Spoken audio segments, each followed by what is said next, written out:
Tes. Sekarang dengeran nggak, Bet? Ini baru Tes. dengar aku ngomong. Udah kedengeran ya? Udah. Oke. Aku nggak telat-telat amat kan ya? Pas banget tadi koko masuk, gini ke baru selesai pujian. Oke deh. Kalau kalian yang bisa tampilin wajahnya, silakan tampilin. Kalau yang nggak bisa, ya nggak apa-apa. Ya. Malam ini kita akan berbicara mengenai hal yang sebenarnya sukar dalam kehidupan orang percaya. Ya. Mengganti pola pikir seperti ini tuh sukar bagi orang percaya di zaman ini. Apalagi khususnya anak-anak muda. Jangankan yang muda, yang lanjut usia saja belum tentu bisa, belum tentu mau dan bersikeras untuk melakukan ini. Ya, ini berhubungannya, berkaitannya dengan kemegahan kita. Ya, kemegahan atau apa sih hal yang kita banggakan dalam hidup ini. Ya. Kalau kita sudah terekam dalam jejak kita bahwa yang membahagiakan diri kita itu adalah kalau kita bisa menikmati fasilitas dunia ini gitu. Kalau kita bisa menikmati keindahan dunia ini, baru kita merasa, wah, ini yang memuaskan, ini yang membuatku puas, membuatku megah, membuatku sombong gitu loh. Ya. Sebaliknya ketika seseorang dalam keadaan susah, dia merasa, aduh kok gini gitu. Nggak bermegah dia. Gitu. Dan ironinya ketika dia sudah bertuhan, ketika dia menganut agama Kristen pun, kemegahannya juga tidak berubah. Sampai di taraf tertentu ya sudah, kebanggaannya itu hanya dunia ini saja. Tetapi Paulus menasihatkan di dalam kitab Roma pasal yang kelima bahwa kemegahan manusia itu bukan perkara dunia ini. Bukan. Jadi selama ini memang kita punya paradigma itu salah dan itu berat sekali. Gitu. Selama ini apa sih yang menjadi kebanggaan kita? Gitu? Kalau ditanya-tanya, gitu. Kalau ditanya-tanya apa sih kebanggaannya? Semua akan jawab rohani. Enggak, aku kebanggaannya kalau aku masuk LB3 apa gitu-gitu. Kebanggaannya mungkin kayak gitu. Tapi kalau jujur dalam hatimu, dalam hati kita, itu bukan kebanggaan kita sebenarnya. Hal yang membuat kita bangga, hal yang membuat kita jadinya kerja keras, sungguh-sungguh itu adalah perubahan dari pola hidup kita, perubahan dari keberadaan kita di dunia ini secara jasmani maksudnya. Kalau jujur gitu. Ya. Kalau jujur, tadinya naik motor, kemudian naik mobil, itu kan ada enaknya gitu. Tadinya tidak dihormati, selanjutnya dihormati gitu. Ya. Dulu gue tuh sempat berpikir, aduh gue pengen banget jadi orang kaya, sangat kaya kalau perlu. Gitu. Ya. Kenapa? Karena dengan gitu aku dihormati. Gitu. Kalau yang miskin injek-injek. Atau dia tidak perlu kaya, tapi dia ganteng atau cantik gitu. Ini hormati gitu. Kagumi. Ya. Padahal kalau kita mau turut kebenaran firman Tuhan, gitu. Ada kebanggaannya lagi kalau dia punya duit segini. Gitu. Bangganya lagi kalau dia punya pasangan yang dia nantikan, dia impikan. Wah, itu kebanggaan. Kebanggaan, apalagi kalau ini cantik gitu misalnya. Kalau gue punya pasangan ya, sejak sekarang itu gue harus belajar. Sejak sekarang harus belajar bagaimana supaya engkau itu tidak menjadi kebahagiaanku.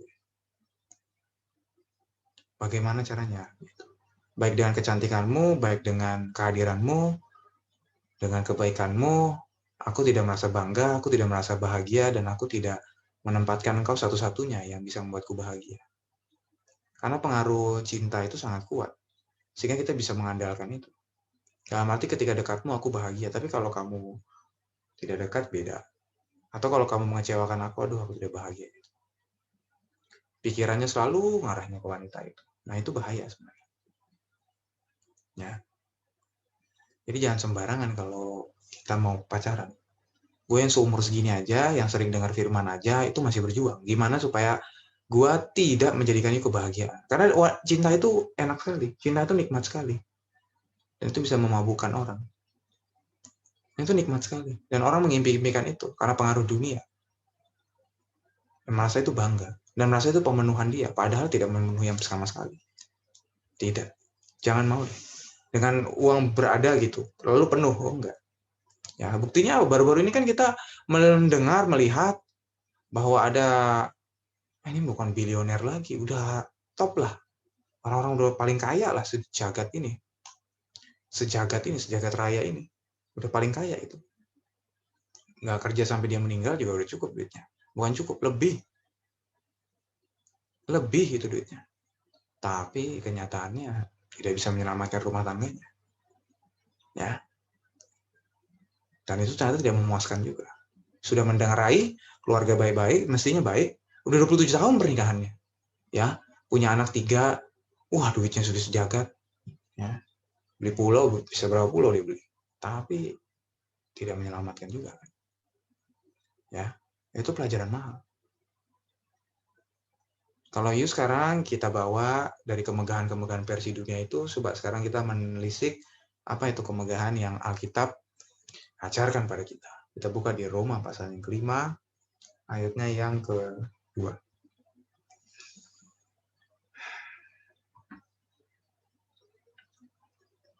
Baik, bacakan. Roma pasal yang ke-5, ayatnya yang ke-2.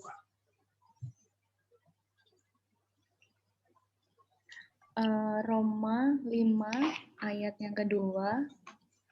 Oleh Dia kita juga beroleh jalan masuk oleh iman kepada kasih karunia ini.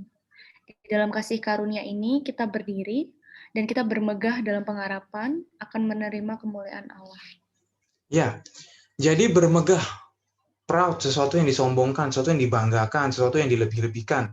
Gitu. Apa itu kemuliaan bersama Allah? Menerima kemuliaan bersama dengan Allah. Ya. Jadi kalau kita mau ikut standar Alkitab, ya hanya ini. Sebab kemuliaan dengan Allah itu tidak terkatakan. Tidak terkatakan. Tidak bisa dijelaskan betapa indahnya orang-orang yang dimuliakan bersama dengan Allah. Kalau kita mau bermegah, ya versi Alkitab, menerima kemuliaan bersama dengan Allah. Itu luar biasa sekali. Nah, bisa dibayangkan dan tidak bisa dijelaskan. Hanya bisa dialami. Dan iman dipercayai. Ya. Abraham itu standarnya itu luar biasa sekali pola imannya. Abraham itu ketika disuruh keluar Ur Kasdim dijanjikan Allah negeri, itu sampai mati Abraham itu tidak menerima negeri yang dijanjikan itu. Ya, yang dari jauh dia hanya melambai-lambai, begitu kata Ibrani pasal yang ke-11. Dari jauh hanya melambai-lambai. Ya. Untuk negeri nanti yang akan dibangun oleh Allah sendiri. Abraham itu lalu hidupnya itu hanya pakai kemah, tidak menetap. Jadi musafir dia. Musafir. Negeri itu menetap dia, padahal udah nomaden, udah menetap dulu. Udah menetap di lembah Sumeria itu, Ur Kasdim. Tapi kemudian dia akhirnya mengikuti panggilan Allah, ya sudah dia berkemah saja. Tidak menetap. Baru di ujung kehidupannya dia tahu, oh itu.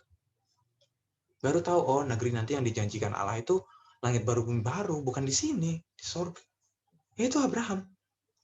Ya, pola imannya itu yang harus diikuti oleh orang percaya. Abraham belum mendengar Injil yang diberitakan oleh Yesus. Nah, kita tahu bahwa ada kemuliaan nanti.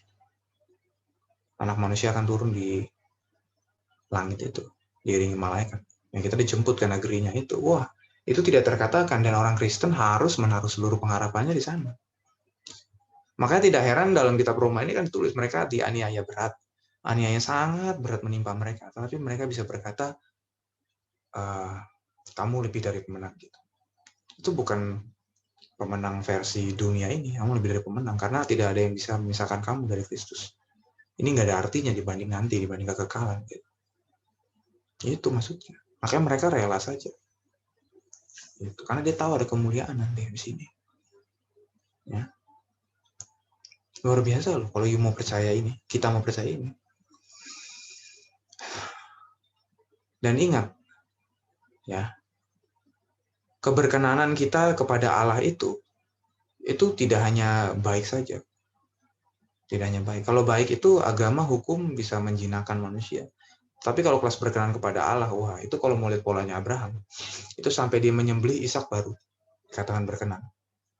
Maka nanti kita akan pelajari apa yang Tuhan akan lakukan sampai orang percaya itu berkenan pada itu. Wah itu sangat luar biasa. Ya, kalau baik Abraham itu udah baik, keluar dari Ur Kasdim, membebaskan Lot, memberi perpuluhan. Abraham itu udah baik. Kurang baik apa? Waktu Sarah mau dikuburkan, Abraham dikasih gratis, dia bilang, enggak, aku bayar, tetap bayar. Ini bukan tanahku. Gitu. Tetap bayar. Wah, baik dia. Tetapi tingkat baik atau berkenan standar Allah itu ketika dia menyembelih anaknya Ishak. Ya kan, yang Tuhan tahan, akhirnya baru Tuhan berkata, sekarang aku tahu. Itu kamu benar-benar sungguh-sungguh atau benar-benar percaya. Baru, di situ baru di-approve. Ketika dia menyerahkan miliknya, hartanya yang terakhir, yaitu Ishak. Itu baru. Jadi standar baiknya orang percaya, itu luar biasa susah. Ya. Di ayat pertama gitu, kita dibenarkan karena iman. Kita hidup dalam damai sejahtera dengan Allah oleh karena Tuhan kita. Maksudnya adalah untuk kita mencapai kemuliaan Allah itu, kemuliaan bersama dengan Allah, Allah pasti menuntun kita. Ya. So ketika manusia berdosa, ya manusia tidak bisa kerap, tidak bisa menyambung dengan Allah, tidak bisa nyatu dengan Allah, tidak bisa nyatu, dipisahkan oleh dosa, nggak bisa. Upah dosa ialah maut. Nggak bisa. Allah itu kudus, Allah itu mulia, agung. Jadi manusia yang berhubungan dengan dia ya harus kudus. Gitu. Ya manusia sudah berdosa, ya bagaimana bisa Allah menyatu lagi? Makanya ketika bangsa Israel mau melihat Allah, ya jangan, kamu gosong. Nggak bisa, Allah terlalu suci. Kamu terlalu najis. Nggak bisa, hanya Musa diperkenankan Allah. Ya, Musa diperkenan Allah. Khusus Musa doang. Manusia nggak bisa menjangkau Allah, menghampiri Allah. Nggak bisa. Mau gimana caranya menghampiri Allah? Imam saja masuk ke ruang maha suci saja, kalau dia nggak benar, mati di situ. Nggak bisa manusia menghampiri Allah. Terlalu suci. Makanya Tuhan Yesus pernah di kayu salib, lah itulah. Ya, jadi sekarang Allah tidak melihat manusia lagi. Dia melihat Yesus yang menggantikan manusia. Ya itu. Makanya kita bisa diperdamaikan dengan Allah, memiliki hubungan dengan Allah. Wah, itu karena Yesus. Tidak ada keselamatan di luar Kristus, makanya. Ya. Betapa besar itu kasih anugerah ini. Bisa digantikan. Itu memperdamaikan manusia. Wah, itu hebat. Maka dengan perdamaian itu, memang manusia melihat Yesus. Tetapi, Yesus berkata, pergilah jadikanlah semua bangsa muridku. Iya, dia dimuridkan untuk bisa seperti Yesus. Iya, anak-anak Allah ini, kita ini, yang masih berdosa ini, ya terus di bawah Tuhan. Gitu, dipimpin, dituntun Tuhan, ayo gitu. Sampai kepada keberkenanan. Sampai kepada nanti seperti Yesus. Ya, makanya jangan sibuk urusan lain. Jangan sibuk. Gitu. Jangan sibuk urusan lain. Kita hanya ngurusin ini aja. Gitu. Untuk itu kita juga tetap masih panen potensi, bekerja dan sebagainya. Tapi persekutuan dengan Allah ini nggak bisa dibayar. Ya. Selama ini kita sombong sih sama Tuhan gitu loh. Ini tuh anugerah loh. Anugerah ini. Anugerah kasih karunia. Ya. Tapi orang tuh nggak megah sama ini gitu. Dianggap persekutuan dengan Tuhan itu ya murahan gitu. Ya udahlah nggak penting. Yesus mati bagiku ya udah cukup ya Cid. Nggak ada urusan deh. Gimana? Selama ini sombong gitu. Selama ini kita juga nggak peduli gitu. Padahal ini itu luar biasa sekali gitu. Gimana orang bisa nyambung, bisa memiliki persekutuan dengan Allah. Bisa dimuridkan. Ingat gitu. Itu luar biasa loh. Nggak semua orang menerima ini, hanya yang khusus. Ya, tapi banyak yang dipanggil, sedikit yang dipilih. Nah, jadi kita bermegah dalam pengharapan bersama dengan Kristus, yaitu pergumulan terus, berjalan terus bersama dengan Allah, itu pasti nanti kita one day dimuliakan. Tapi harga yang harus dibayar apa? Kita meninggalkan dosa. Ya, dosa itu apa? Ya paling nggak sesuatu yang membuat engkau terikat, ya, dan itu bukan sesuai kehendak Tuhan, ya itu harus lepaskan. Paling nggak itu dulu. Lalu apalagi beban percintaan dengan dunia ini, lepaskan, karena persahabatan dengan dunia permusuhan dengan Allah. Ya. Kalau Allah di sorga, pikirkan perkara yang di atas, bukan yang di bumi. Itu jelas. Ya jangan macam-macam. Itu. Yuk berhubungan dengan Allah yang kudus loh. Ya. Yuk jangan macam-macam. Kita jangan macam-macam. Kita berhubungan dengan Allah yang Maha Kudus. Tinggalkan beban dan dosa. Tinggalkan percintaan dunia. Jangan macam-macam. Ya. Kita sekarang nggak sungguh-sungguh sama Allah juga, Allah kelihatannya tuh nggak apa-apain. Ya. Nggak apa-apain. Kelihatannya baik-baik aja kok. Tapi kalau kau dikasih Tuhan pasti memberi gejala. Gitu. Senggol biasanya. Masih disenggol nggak ngerti, dipukul. Masih ngerti dibanting. Naruh rasa. Tapi kalau orang nggak mau, bablas aja ya sudah. Suatu hari orang bertanggung jawab. Allah memang seakan-akan diam kalau orang itu salah. Allah juga seakan-akan diam kalau orang itu benar. Tapi suatu hari itu ada perhitungannya. Ya. Di dunia saja orang tuh kalau yang berlaku jahat tuh ada perhitungannya. Ada bisa kena, istilahnya ya kena ketiban apalah, ketiban sial gitu. Misalnya karma lah, oke lah, dia pinjam. Gitu. Kalau bukan dia, misal orang korupsi gitu, mungkin bukan dia yang nuai, tapi anaknya. Keluarganya bisa nggak harmonis atau bisa jatuh sakit, itu saja udah nuai itu. Tinggal tunggu saja di seberang langit, di penghakiman Tuhan. Itu orang pasti menuai. Sejahat apapun orang menuai, sebaik apapun orang menuai. Paling nggak kalau nggak di sini di surga, maksudnya di pengadilan Tuhan. Gitu. Ya. Jadi jangan main-main dengan Allah ini. Ayo mari kita serius. Ya. Mungkin lingkungan kita tidak mendukung kita untuk serius sama Tuhan, tapi kita memilih serius. Kita memilih serius. Mungkin orang bisa berkata, udahlah nggak apa-apa ngelakuin ini, udahlah, ini mah simple kok. Nah apa sih masih ribet-ribet? Tapi kita tetap berkata nggak mau aku terlibat sama kayak gitu. Kehilangan teman itu juga nggak ada artinya juga. Banding kehilangan Tuhan, ya jangan ragu kalau nanti di kehilangan teman, kehilangan pacar mungkin, jangan ragu lah kalau udah nggak jelas mah. Dibanding kehilangan Tuhan, ya. Itu bermegah pertama aja kita sulit lalu itu loh, dimana kita harus bermegah dalam Kristus. Itu aja udah sulit loh. Itu aja udah sulit loh. Lalu sekarang memang yang mengejutkan lagi tuh yang kedua, ya. Coba Karen deh boleh baca di ayat yang ketiga.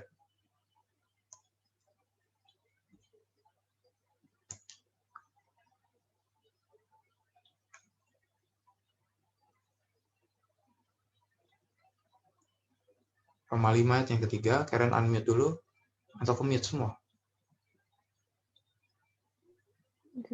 Dan bukan hanya itu saja, kita malah bermegah juga dalam kesengsaraan kita, karena kita tahu bahwa kesengsaraan itu menimbulkan ketekunan. Nah, coba, yuk baca ini pusing. Aduh, bermegah dalam kesengsaraan loh. Gue tuh gitu baca ini, gimana ceritanya bisa gitu. Nah, orang kan bermegah tuh ya perkara jasmani, dunia. Ini bermegah satu dalam pengharapan akan kemuliaan bersama dengan Allah yang bukan di bumi ini. Kita harus menunggu. Yang kedua, sengsara loh. Coba bagaimana jelasinnya? Kita bermegah dalam sengsara. Dalam kesengsaraan. Coba. Gimana coba? Jelasin ini.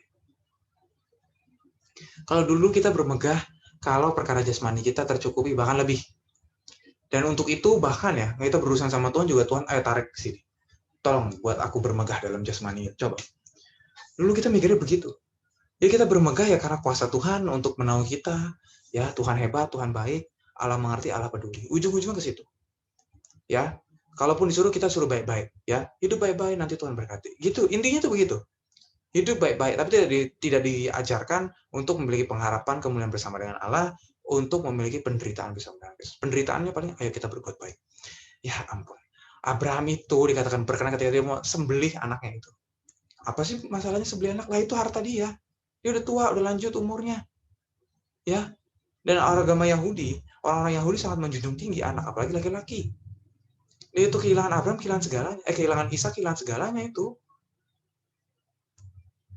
Ya. Kalau taraf baik mah ya. Ajaran-ajaran dunia juga bisa. Tapi kalau pas berkenan seperti itu. Ya. Diajarin baik-baik, nanti Tuhan berkati. Ya itu aja. Tapi sekarang diajarin kesengsaraan kita dalam Tuhan. Kemegahan kita, kebahagiaan kita, kemegahan, kehormatan kita, itu dalam kesengsaraan itu. Kenapa sih harus sengsara? Karena yang pertama, dengan aniaya itu membuat seorang berhenti berbuat dosa. Itu yang harus ditetapkan. Yang harus kita pahami, yang kita harus mengerti. Orang dianiaya itu jadi berhenti berbuat dosa. Ya. Kenapa harus diadakan seperti itu? Karena aniaya bisa juga memurnikan seorang. Kesengsaraan itu membuat seorang murni. Dia jadi mengadah ke atas, dia jadi merenungkan kehidupan. Memang reaksinya ada dua, bisa dia semakin mencintai Tuhan, bisa dia semakin meludahi Tuhan, ibaratnya gitu. Bisa dia berkata, aduh aniaya, percuma nggak ada Tuhan. Gitu. Tetapi orang yang sungguh-sungguh dia mengerti, aniaya itu memurnikan dia, sengsara itu membuat dia bergemar di dalam Tuhan, berbahagia, gitu. Sebab dia tahu hidupnya tidak akan lama dan ada pengharapan akan kemudian bersama dengan Allah. Dan kalau yang kata Paulus, aku boleh mengambil bagian dalam penderitaan bersama dengan Kristus, itu suatu kehormatan, gitu. Mengambil bagian dalam penderitaan bersama dengan Tuhan Yesus. Ya. Kepadaku bukan hanya dikaruniai untuk percaya, tapi juga menderita. Nah, itu kehormatan. Tinggal tergantung perspektif orang.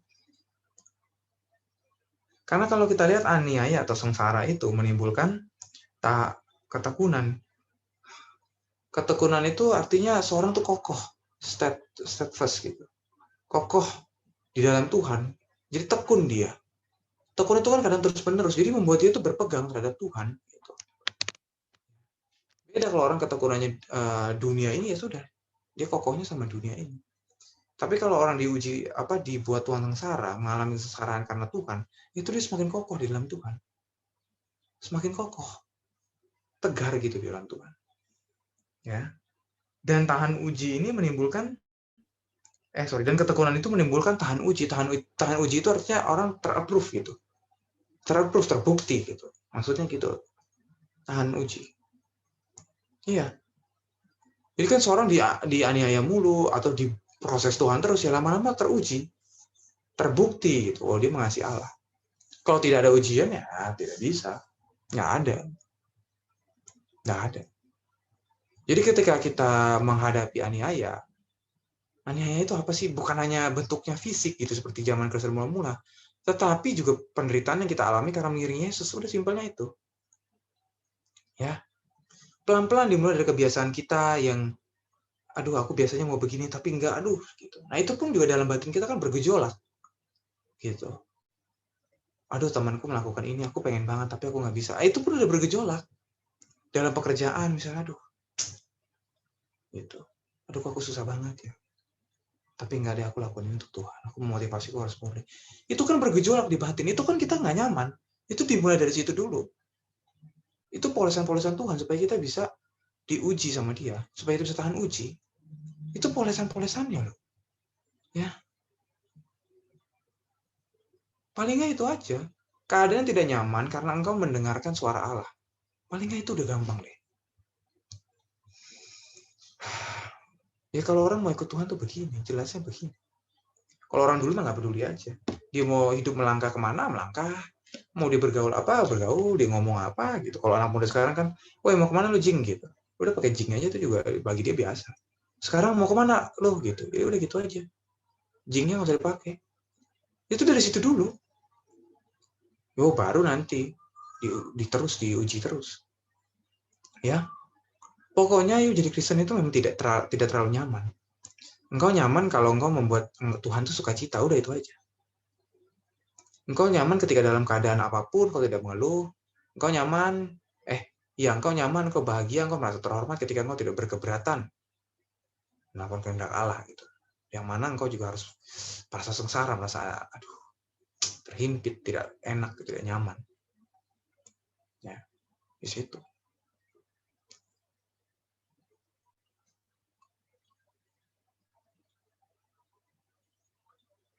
Kalau gue tuh biasa begitu, mau lakuin ini lakuin gitu, terbiasa untuk berontak gitu.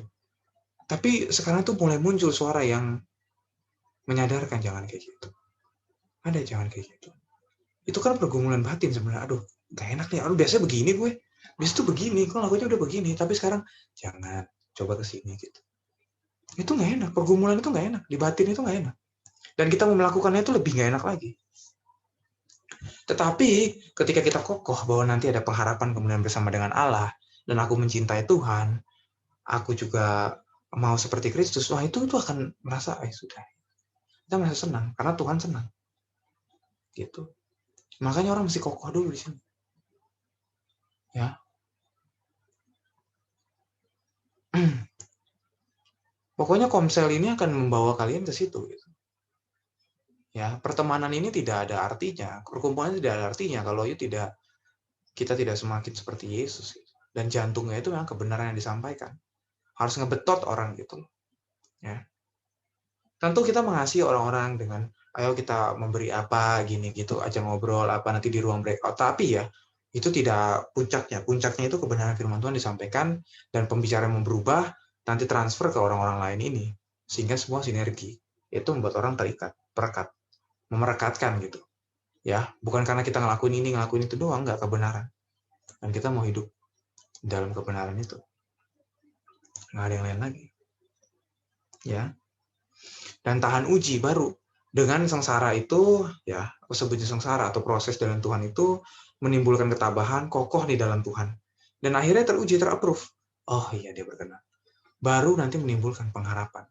Seperti Abraham melambai-lambai kepada negeri yang dijanjikan Tuhan, dibangun oleh Tuhan sendiri. Itu baru.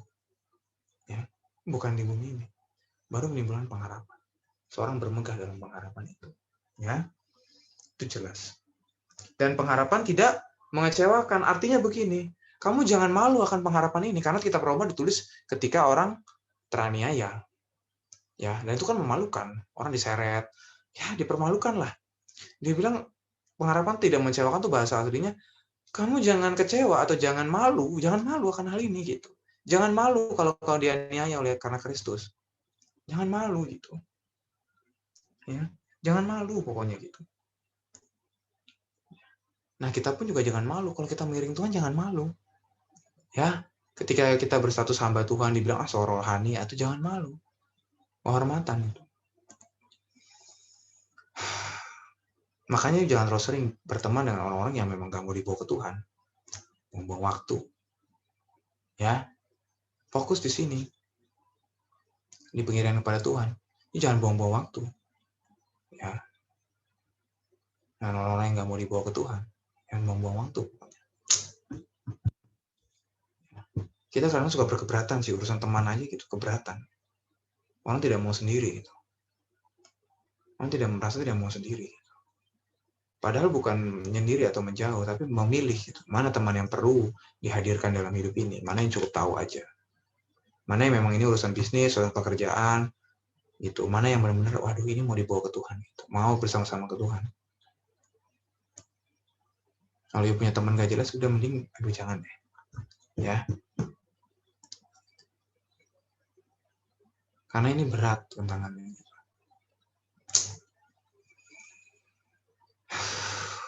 Ya, emang yang ngomong lakuin, emang kontrak yang lakuin. Gue tuh punya geng banyak, gitu. Punya geng. Tapi sekarang udah tinggalin. Ngajak reuni juga udah gak dateng. Ya, geng SMA gitu, yang masih deket lah. Sekarang juga udah gak pernah ngomong lagi. Grupnya aja udah gak gue baca lagi. Sampai udah 200 chat gue lihat. Udah gak gue baca. Gitu, kehilangan teman, aduh gak masalah bagi gue. Karena juga gak butuh-butuh amat gue. Gak butuh-butuh amat gitu. Kecuali teman-teman di KG6 gitu, mau ngobrol, ketemu, wah itu senang gitu. Kita juga ngomongin firman gitu. Itu senang. Kalau yang lain udah gak butuh gitu, ditinggalin juga ya gak apa-apa. Enggak, nanti link Kak, buat link ngalah, link apa sih? Gitu. Ya nanti ada aja lah gitu. Ada aja. Kalau yang gak butuh-butuh amat juga buat apa sih? Tinggalkan yang gak perlu-perlu itu, ya. Kau hidup sendiri aja. Ibadah sendiri itu masih sendiri dalam Tuhan. Gitu. Dan Tuhan pasti mengarahkan mana pergaulan mana yang baik, teman mana yang baik. Ini kau bisa bisnis sama ini orang. Ya, oke kau bisa lakuin ini. Ya, adalah. Tuhan tuh gak mungkin orang mau sungguh-sungguh tuh dia diemin gitu. Gak mungkin. Tuhan tuh diemin gitu. Gak mungkin. Orang yang mau sungguh-sungguh tuh terus Tuhan gak meresponin gitu. Aduh, gak mungkin deh. Tuhan pasti menuntun. Gitu. Dan keadaan terdesak, jangan coba-coba mencari jalan keluar yang segampang. Coba tunggu Tuhan tuh maunya apa. Gitu. Ya, dalam keadaan aniaya sengsara itu, coba diam dulu, coba Tuhan tuh maunya apa. Jangan cepet-cepet cari jalan keluar. Dan ketika engkau berhasil, ketika kita bermegah, ketika kita berhasil intinya begitu, jangan lu coba-coba lupa Tuhan. Ya, keadaan sengsara jangan protes, keadaan jumawa atau keadaan lagi berhasil juga jangan lupa diri gitu. Ini semua karena Tuhan. Ya. Kalau gue mimpin di Komsel ini gitu, aduh kayak mikir, siapa ya gitu Andre itu, kan gak layak juga gitu mimpin. Gitu. Kok bisa ya Tuhan percayakan saya lumayan banyak gitu. Siapa ya kalau dipikir-pikir. Kalau gue inget-inget ini ya, kalau gue kurang ajar itu, aduh benar-benar gila deh. Andre, kalau dia kurang ajar gila deh. Ya. Bahkan sebelum gue dilahirkan itu Tuhan itu sudah mati bagi gue. Aduh itu udah hebat loh. Ya, coba kita lompat dulu di dalam Roma pasal yang ke-5 ayat yang ke-10, coba Ibu baca. Roma 5 ayat yang ke-10. Sebab jikalau kita ketika masih seteru diperdamaikan dengan Allah oleh kematian anaknya, lebih-lebih kita yang sekarang telah diperdamaikan pasti akan diselamatkan oleh hidupnya. Coba, yuk paham nggak ayat ini? Ya, ketika kita masih seteru, coba yuk bayangin deh. Ketika Allah itu masih murka terhadap kita, ada manusia, masih seteru, masih belum diperdamaikan dengan Allah. Ya, ketika kita masih seteru Allah, Allah itu mengutus putranya yang tunggal. Itu bayangkan Allah itu segitu hebatnya. Segitu sabar, segitu baik, segitu luar biasa baiknya. Jadi kalau manusia itu tidak dengar-dengar itu konyol.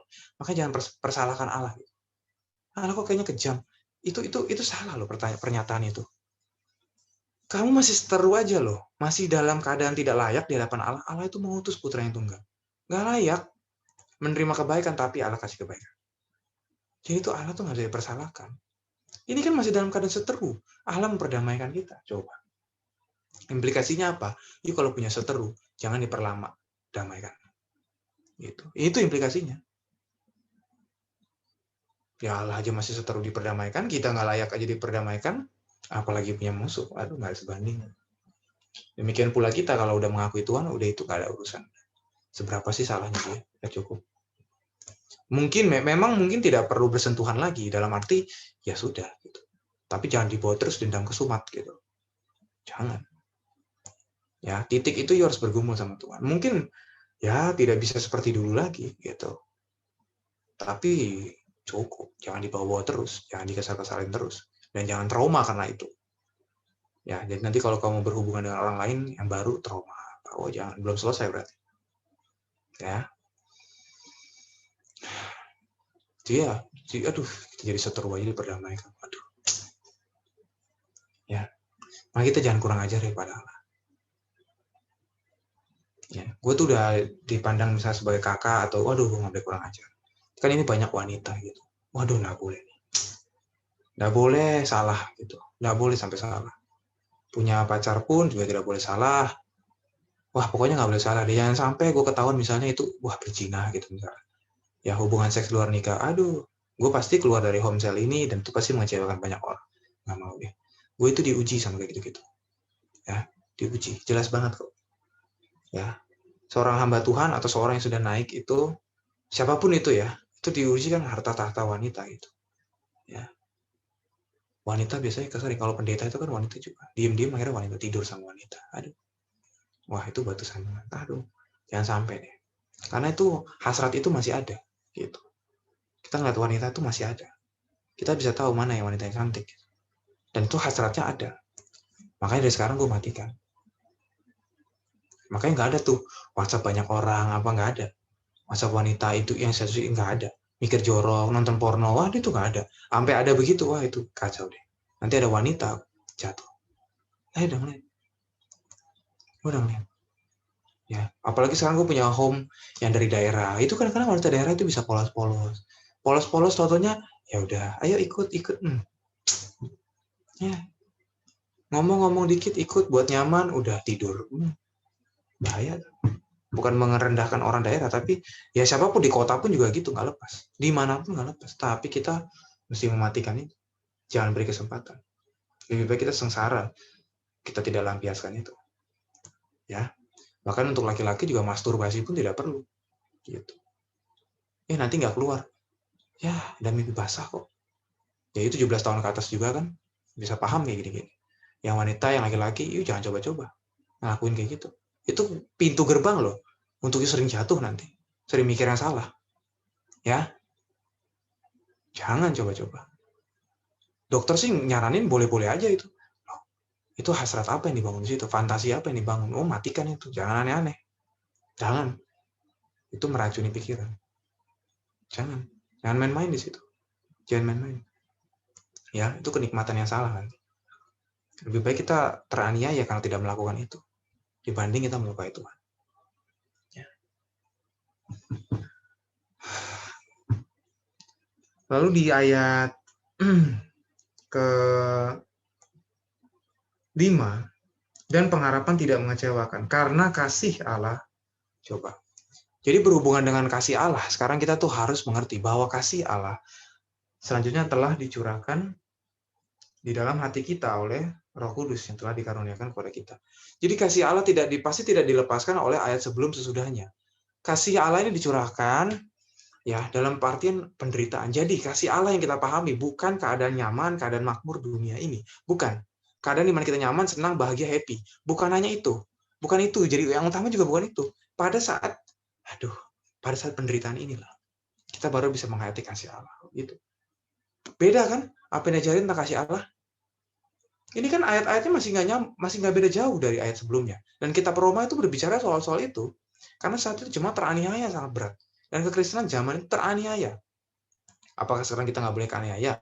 Jadi kita nggak kaniaya? Ya tetap. Beda tapi penderitaannya. Tetap mengikut salib, tetap menyangkal diri, tetap menghadapi aniaya. Hanya beda saja bentuknya. Ya, beda saja. Nanti temukan. Dirimu itu akan menemukan. Di usia-usiamu sekarang. Kau akan menemukan. Bagi yang serius, yang enggak ya sudah. Ya. Dia berbicara kasih Allah ini. Jangan lagi urusan yang lain-lain. Kasihnya ketika kita dapat kerjaan apa itu, ya orang dunia juga dapat gitu istilahnya. Ya kita bersyukur boleh, nggak ada salahnya. Tapi ingat kasih Allah itu menuntun kepada kita sampai kepada kemuliaan bersama dengan Allah. Udah itu aja. Dan jalannya itu memang aniaya, sengsara. Karena sengsara membuat kita berhenti berbuat dosa. Sengsara membuat kita murni di hadapan Allah. Sengsara membuat kita teruji. Benar nggak kita mengasihi Allah? Ya. Jadi ya udah, ini saja. Rubah pola prinsipmu sekarang, ya. Jarang aku ngomongin pendalaman Alkitab. Aku rasanya udah 3-4 bulan udah nggak ngomong eksposisi pendalaman Alkitab. Sekarang aku ngomong lagi. Ya. Sekarang aku ngomong. Baru sekarang. Dulu mana ada kayak eksposisi begini.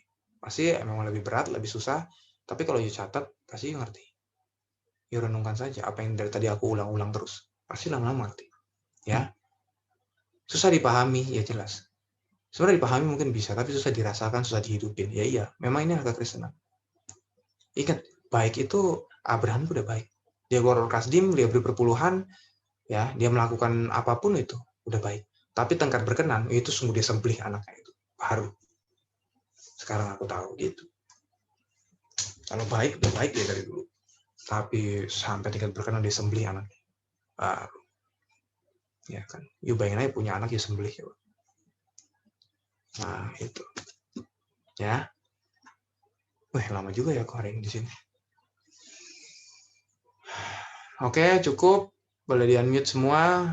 Kalau ada pertanyaan mungkin boleh. Kalau ada di chat. Gimana?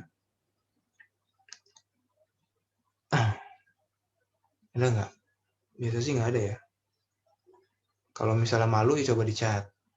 Di DM.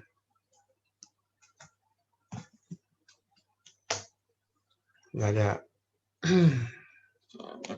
Helen, ada nggak? Helen kalau malu di chat. Biasa tuh Helen ada. Nggak ada kok. Nggak ada ya. Oke.